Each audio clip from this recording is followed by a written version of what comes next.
இங்க இந்த சின்ன பொண்ணு குப்பை எடுத்துட்டு இருக்கப்போ ஒரு கார்ல போய் அவளோட வண்டி இடிச்சிடுது. அதுல இருந்து நம்ம ஹீரோ இறங்கி வர்றாரு. இந்த சின்ன பொண்ணை பார்த்து திட்டுவாருன்னு பார்த்தா அதுக்கு பதிலா அவகிட்ட பணத்தை கொடுத்து ஏமா இந்த மாதிரி கஷ்டப்படுற, போய் ஒழுங்கா படின்னு சொல்றாரு.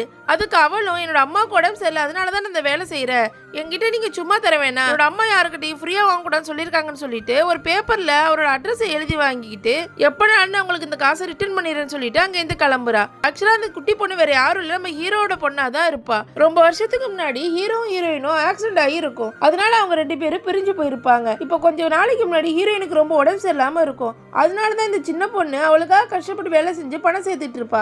இப்போ அதே நேரத்து ஹீரோவுக்கும் ஹீரோயின் எங்க இருக்காங்கிற விஷயம் தெரிய வருது. இப்போ உடனே அவளை பாக்குறதுக்காக ஹாஸ்பிட்டல் போறாரு. அதே நேரத்து இந்த குட்டி பொண்ணும் ஹீரோயினை கூட்டிட்டு ஹாஸ்பிட்டலுக்கு போறா. ஹீரோயின் அவ பாத்துட்டு இருக்கப்போ ஹீரோட அங்கிள் ஆண்டி அங்க வராங்க. அந்த குட்டி பொண்ணு தங்கிட்டே இருக்க பணத்தெல்லாம் கொடுத்து ஆபரேஷனுக்கு ரெடி பண்ணுங்கன்னு சொல்றா. அவங்களும் ஆபரேஷனுக்குலாம் ரெடி பண்ணியாச்சுமா, இதுல ஒரு சைன் மட்டும் போடுன்னு சொல்லி ஒரு பேப்பரை கொடுக்குறாங்க. அந்த சின்ன பொண்ணு நம்பி சைன் போடுறா. ஹீரோட கண்ணுல இருந்து தண்ணி வருது.